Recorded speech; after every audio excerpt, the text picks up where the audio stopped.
déjà 1 an et demi que je suis aux États-Unis. Ça se passe très bien, comme prévu.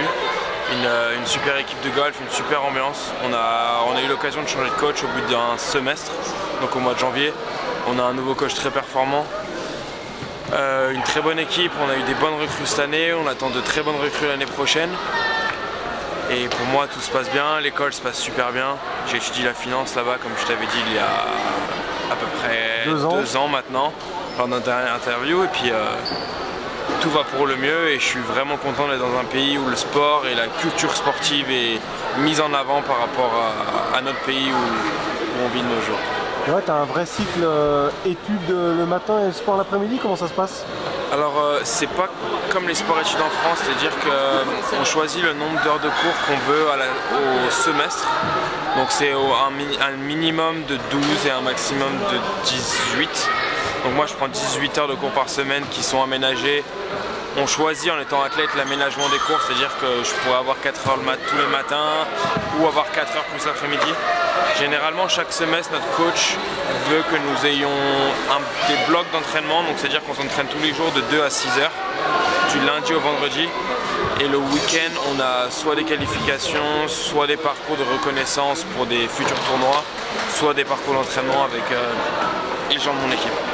Bon, est-ce que tu sens que tu as progressé dans quel domaine en particulier? Physiquement, je me sens beaucoup plus fort que quand je suis parti et je le sens beaucoup dans mon golf. J'ai un meilleur cardio, j'ai pris du poids, j'ai pris de la masse musculaire et je le vois dans mon swing qui est plus athlétique, je dirais, qu'il y a 1 an, 6 mois ou même 2 ans.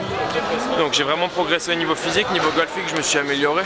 Bon, je le vois au niveau des scores où ma moyenne de score s'abaisse de semestre en semestre, ce qui veut dire que le travail fourni paye à court, moyen et long terme.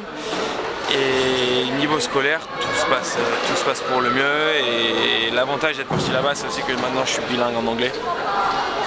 Donc c'est vraiment un avantage, ça va m'aider énormément pour le futur, que ce soit dans ma carrière golfique et ou professionnelle. Rappelle-nous où tu es exactement aux États-Unis. Alors moi je suis à 1 heure au sud de Détroit, dans l'Ohio, dans une petite ville qui s'appelle Bowling Green. C'est une petite ville qui est quasiment que étudiante parce qu'il y a 20 000 étudiants pour 30 000 habitants là-bas. Prochaine compétition, c'est où et dans lesquelles tu as brillé? Prochaine compétition, nous on part le 9 février en Floride. C'est notre premier tournoi, c'est un tournoi en match-play qui se déroule avec 8 autres équipes. Donc ça sera notre premier tournoi et ensuite on va enchaîner à partir de début mars avec un tournoi toutes les 2 semaines pour arriver jusqu'à la finale de conférence qui se déroulera mi-avril. Ouais, en 2018, tu as performé sur quelques tournois? J'ai fait des bonnes performances. Mes 2 premiers tournois de l'année, j'ai eu l'opportunité de gagner, même si ça ne s'est pas déroulé comme je l'ai voulu. J'ai fini 12e et 4e. Mes trois derniers tournois de mon premier semestre de l'année, c'est-à-dire de janvier à mai, se sont déroulés un peu moins bien, où j'ai fini autour de la 30e place. Ce semestre, j'ai eu l'occasion de beaucoup mieux jouer et j'ai été en tête de mon premier tournoi que j'ai joué là-bas. J'ai fini avec un score de -8 total et fini 4e avec un 2e tour qui ne s'est pas passé comme je l'ai voulu, où j'ai joué +1.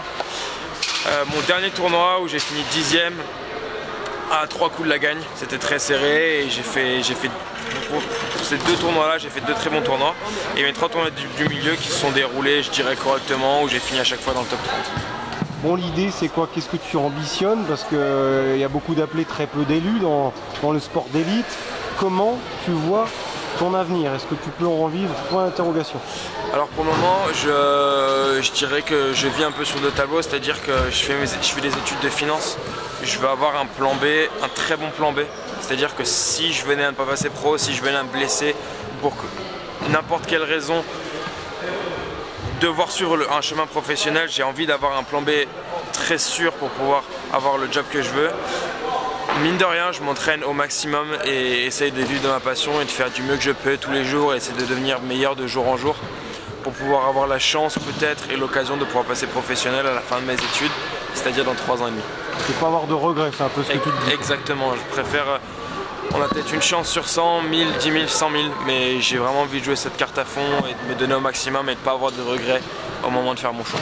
Bon, tu fais un petit bain familial là depuis combien de temps et tu pars quand exactement? Est-ce que tu as revu tes potes au club de golf d'Épinal? Raconte-nous. J'ai pas revu mes potes ici.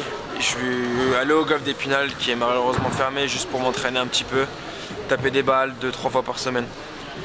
Je suis rentré aux alentours du 15 décembre. Cette année on a 6 semaines de break. Parce qu'on n'a pas de vacances en fait pendant le semestre, on n'a pas du tout de pause. Donc on a eu l'occasion d'avoir 6 semaines de break, donc je profite d'être avec mes parents, de voir ma grand-mère, de voir mon frère, de passer du temps en famille et pouvoir continuer à m'entraîner même si les conditions ne sont pas très bonnes ici. Ouais, tu t'es bien ressourcé. Exactement, on s'est bien reposé.